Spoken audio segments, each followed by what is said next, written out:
administrasyon. I-quote niyo po ako dito. Ako ay naniniwala na garapal ang katiwalian sa pamahalaan sa ilalim ni Pangulong Bongbong Marcos ngayon.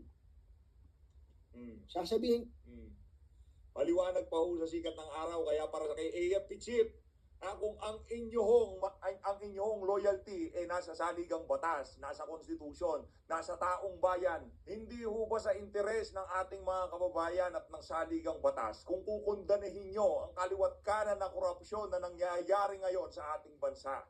Hindi lang ho yan base dito kay Kato Nying. Base din ho yan kay Vice President Sara Duterte na napakatindi. Bilyon-bilyon ang nangyayaring korupsyon ngayon sa ating bansa. Para dito kay Romeo Browner Jr. Sir, nakakatulog pa ho ba kayo ng mahimbing? Akala ko ho bang nasa saligang batas at nasa sambayan ng Pilipino ang inyong loyalty? Paano ho kayo naging loyal